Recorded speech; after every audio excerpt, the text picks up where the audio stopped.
nama saya Wahyu Ananda dengan NIM 2351200009. Saya merupakan mahasiswa semester 4 program studi Ekonomi Syariah, Fakultas Ekonomi dan Bisnis Islam Universitas Islam Negeri Dato' Karmapa. Pada kesempatan kali ini, materi yang akan kami bawakan mengenai analisis transaksi e-commerce pada platform Facebook Marketplace. Dan tentu saja pada pembawaan materi kali ini saya tidak sendiri ya, saya ditemani oleh teman-teman saya dari kelompok 5. Baik, Assalamualaikum warahmatullahi wabarakatuh. Perkenalkan, nama saya Fathur Yasin dengan nomor stambuk 2151201003. Kenalkan, nama saya Muhammad Ilham Arfa dengan NIM 2351200010. Kenalkan, nama saya Nisa Abai dengan NIM 23512001. Kenalkan, nama saya Firawati dengan NIM 23512019. Kenalkan, nama saya Alia Dikuluh dengan NIM 2351200030. Kenalkan, nama saya Farid Ramadan, NIM 2351200013.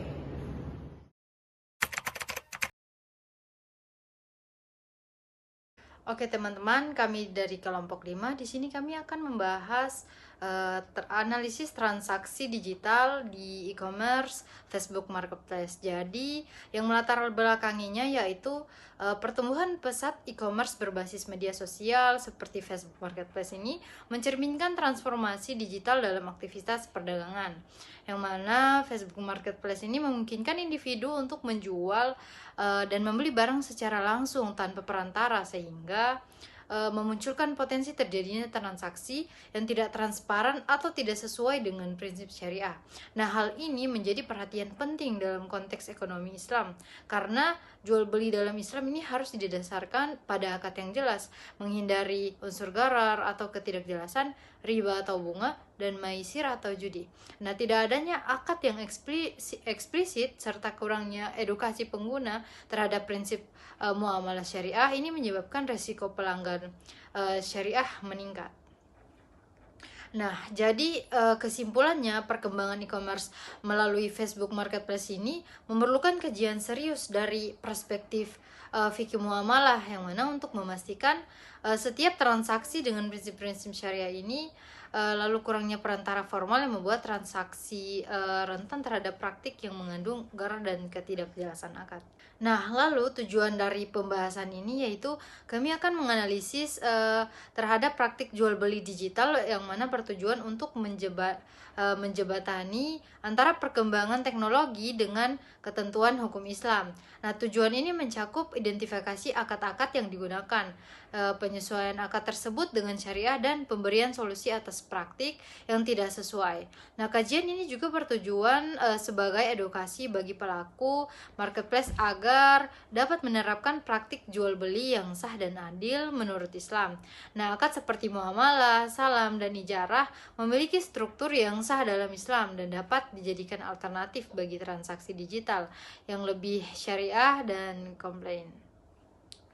Nah, kesimpulannya, yang mana pembahasan ini bertujuan untuk menilai kesesuaian transaksi Facebook Marketplace dengan prinsip syariah, serta merekomendasikan solusi berupa akad-akad yang sah dan sesuai syariah, guna mendukung perkembangan e-commerce yang etis dan islami. Nah, selanjutnya yaitu akad mudharabah dalam marketplace. Jadi, akad mudharabah adalah bentuk kerjasama bisnis antara dua pihak, yang mana pihak pertama atau sahibul mal ini menyediakan modal dan pihak kedua yaitu mudarib ini mengelola usaha. Nah, dalam e-commerce bentuk ini bisa terlihat dalam model bisnis dropshipping atau reseller, di mana pemilik modal memberi dana kepada pelaku usaha untuk menjual produk, dan keuntungan dibagi berdasarkan nisbah yang disepakati di awal. Nah, agar sesuai dengan prinsip syariah, dan harus ada kejelasan mengenai yang pertama ada modal yang mana diketahui jumlahnya, tunai, dan diserahkan di awal akad. Yang kedua, ada nisbah keuntungan yang mana disepakati sebelum akad berlangsung dalam bentuk persentase. Dan yang ketiga, risiko. Nah, jika rugi itu ditanggung oleh pemilik modal kecuali terjadi kelalaian oleh mudarib. Namun, praktek dropship modern ini seringkali tidak menekankan aspek ini secara formal dan sangat banyak dilakukan tanpa akad yang eksplisit. Nah, ini bisa menimbulkan ketidaksesuaian dengan syariah jika tidak ada kejelasan tentang tanggung jawab, keuntungan, dan resiko. Nah, jadi kesimpulannya adalah akad mudharabah ini dapat diterapkan dalam transaksi e-commerce seperti dropshipping. Nah, namun harus memenuhi syarat-syarat syariah seperti kejelasan modal, pembagian keuntungan, dan pembagian resiko. Tanpa struktur yang jelas, akad ini bisa menjadi tidak sah menurut hukum Islam. Nah, mungkin itu saja dari saya ya. Selanjutnya akan dilanjutkan oleh teman saya. Terima kasih. Mudharabah merupakan bentuk kerjasama antara dua pihak, yaitu pemilik modal dan pengelola usaha. Dalam konsep e-commerce, akad ini bisa diterapkan dalam transaksi dropshipping atau reseller yang tidak memegang stok barang, namun mendapatkan modal dari investor untuk dijual kembali. Dalam akad ini, keuntungan yang diperoleh dari penjualan barang akan dibagi sesuai dengan nisbah yang telah disepakati. Untuk memastikan akad mudharabah sesuai dengan syariah, harus kejelasan mengenai modal yang diberikan, nisbah keuntungan, serta risiko yang diambil oleh masing-masing pihak. Penerapan akad mudharabah di marketplace Facebook secara umum, transaksi terjadi di marketplace Facebook adalah jual beli barang atau jasa secara langsung antara penjual dan pembeli. Namun, prinsip akad mudharabah dapat diterapkan dalam konteks yang lebih luas di platform ini. Misalnya, yang pertama, penggalangan dana untuk usaha. Seseorang yang memiliki ide usaha namun kekurangan modal dapat menggunakan Facebook untuk mencari investor atau sahibul mal. Mereka dapat menjelaskan rencana bisnis mereka dan menawarkan kerjasama mudharabah dengan pembagian keuntungan yang disepakati. Jika ada yang berminat menjadi investor. Terus yang kedua, kerjasama bisnis skala kecil. 2 orang atau lebih dapat bersepakat untuk menjalankan bisnis bersama di marketplace Facebook. Salah satu pihak menyediakan modal berupa barang dagangan atau aset lainnya, sementara pihak lain bertindak sebagai pengelola penjualan dan pemasaran melalui platform tersebut. Keuntungan dari penjualan akan dibagi sesuai kesepakatan. Terus yang ketiga, layanan berbasis keahlian. Seseorang yang menawarkan layanan tertentu, misalnya desain grafis, penulisan, atau konsultasi, dapat mencari mitra yang bersedia menyediakan modal untuk pengembangan usaha mereka. Misalnya untuk promosi berbayar di Facebook atau peralatan penunjang.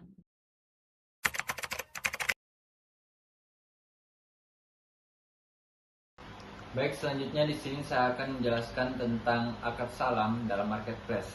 Jadi, akad salam ini adalah bentuk transaksi jual beli dalam Islam yang diatur dalam fikih muamalah. Dalam akad ini, pembeli membayar harga barang di muka secara penuh.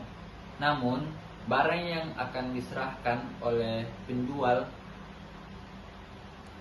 di kemudian hari sesuai waktu yang telah disepakati. Akad ini seringkali digunakan untuk transaksi pre-order atau pemesanan barang yang belum tersedia saat pembayaran dilakukan.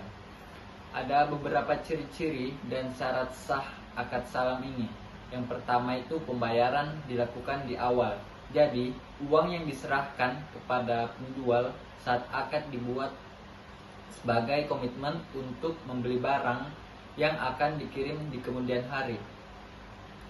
Selanjutnya itu spesifikasi barang harus jelas. Jadi, barang yang dipesan harus dijelaskan dengan rinci seperti jenisnya, ukuran, kualitas, jumlah, dan lainnya untuk menghindari ketidakpastian atau garam. Selanjutnya itu harga disepakati di awal. Jadi, harga yang disepakati tidak boleh ada perubahan harga setelah akad dibuat. Selanjutnya itu waktu dan tempat penyerahan diketahui secara pasti. Jadi agar ini tidak terjadi sengketa di kemudian hari. Selanjutnya itu penerapan dalam marketplace.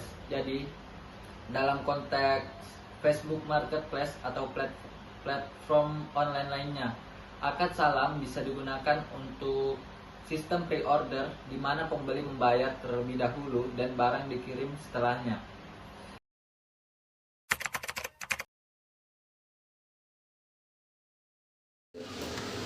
Baik, saya di sini akan membahas tentang akad ijarah dalam marketplace. Akad ijarah mengacu pada perjanjian sewa menyewa barang atau jasa dengan upah yang disepakati. Nah, di Facebook Marketplace, akad ijarah dapat diterapkan dalam transaksi penyewaan, properti, jasa, atau foto produk yang mengelola akun e-commerce. Dalam akad ijarah, syarat utamanya adalah bahwa objek sewa harus halal bermanfaat, serta jelas jangka waktu dan harga sewanya. Praktik sewa menyewa harus transparan dan tidak mengandung unsur ketidakpastian yang berlebihan atau disebut dengan gharar. Nah, akad ijarah tidak hanya terbatas pada penyewaan fisik, tetapi juga dapat mencakup layanan digital seperti jasa desain grafis, jasa admin media sosial, atau jasa editing video yang ditawarkan oleh marketplace. Nah, dalam penerapannya penting untuk memastikan bahwa kesepakatan antara penyewa dan pihak penyedia jasa dilakukan secara tertulis dan menulis platform resmi agar menghindari sengketa. Untuk itu, selain itu, akad ijarah harus disertai dengan kejelasan tugas dan tanggung jawab masing-masing pihak agar sesuai dengan prinsip keadilan dalam muamalah Islam. Nah, akad ijarah ini adalah salah satu bentuk transaksi dalam ekonomi syariah yang mengacu pada perjanjian sewa menyewa barang atau jasa dengan kompensasi tertentu. Kalau dalam konteks marketplace itu digital seperti Facebook Marketplace atau platform e-commerce lainnya, akad ijarah memiliki cakupan yang luas dan dapat diterapkan dalam berbagai jenis transaksi, baik yang bersifat fisik maupun digital. Contoh penerapannya itu dalam akad ijarah di marketplace meliputi penyewaan properti seperti rumah atau ruko, penyewaan alat elektronik, kendaraan, hingga jasa seperti pembuatan konten, jasa fotografer, produk, manajemen akun media sosial, dan sebagainya. Nah, yang paling penting dalam transaksi ini adalah kesepakatan yang jelas antara kedua belah pihak terkait objek sewa, manfaat yang diberikan, durasi sewa, serta harga atau biaya jasa yang harus dibayarkan. Harus dengan sesuai prinsip syariah. Ada beberapa syarat utama yang harus dipenuhi dalam akad ijarah. Yang pertama itu objek sewa harus halal dan memberikan manfaat yang nyata. Harga dan durasi sewa harus disepakati dengan jelas di awal, serta tidak boleh mengandung unsur ketidakpastian atau disebut dengan gharar atau penipuan. Dengan kata lain, transparansi dalam informasi dan kesepakatan menjadi kunci utama agar transaksi ini sah secara syariah. Nah, marketplace digital perlu menyediakan fitur atau sistem yang mendukung penerapan akad ijarah sesuai prinsip syariah, misalnya melalui kontak digital, sistem pembayaran yang aman, dan adanya dokumentasi kesepakatan. Hal ini tidak hanya melindungi hak dan kewajiban kedua pihak, tetapi juga meningkatkan kepercayaan dalam transaksi online yang sering kali rentan terhadap kecurangan. Dengan penerapan akad ijarah yang benar, kegiatan ekonomi di marketplace dapat berlangsung lebih adil, memberikan manfaat yang berkelanjutan bagi semua pihak terlibat.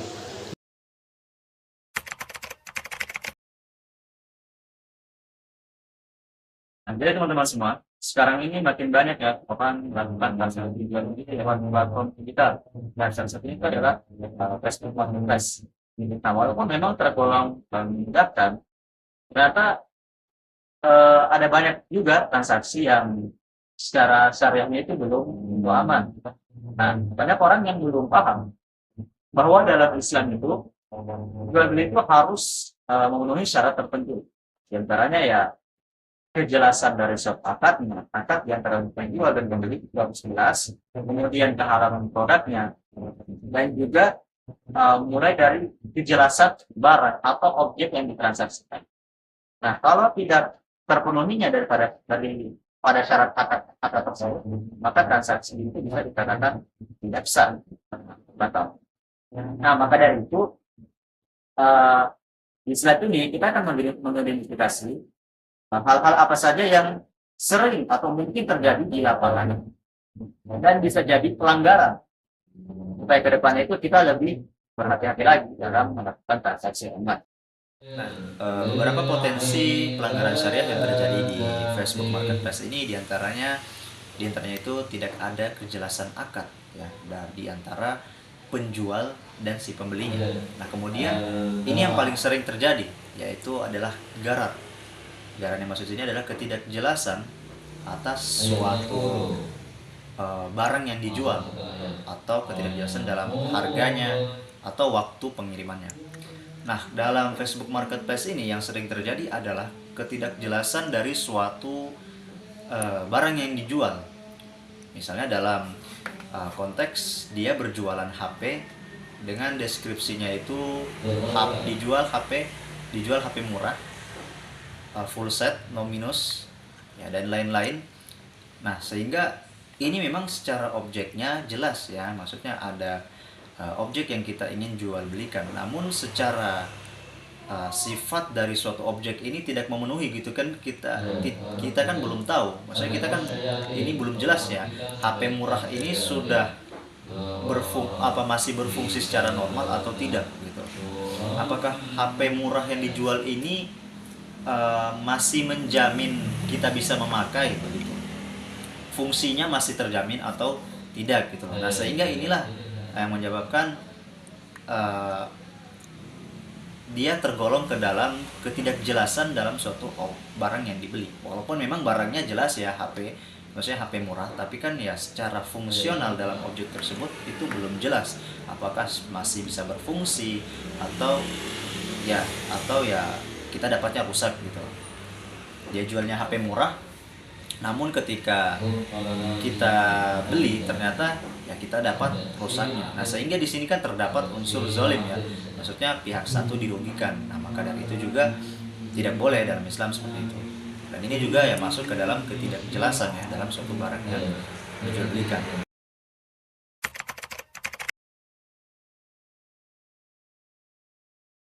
Baiklah, slide selanjutnya ada solusi syariah untuk pelanggaran.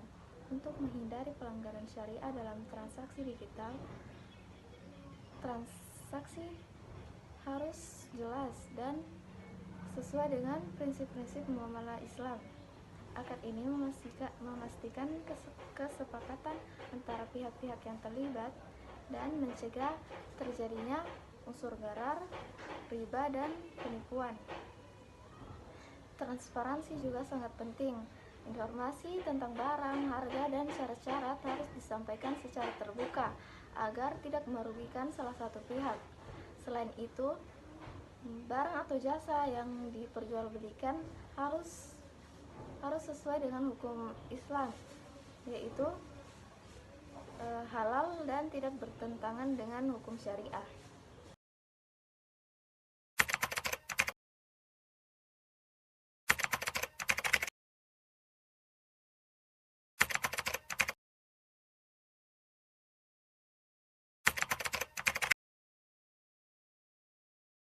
Are you down for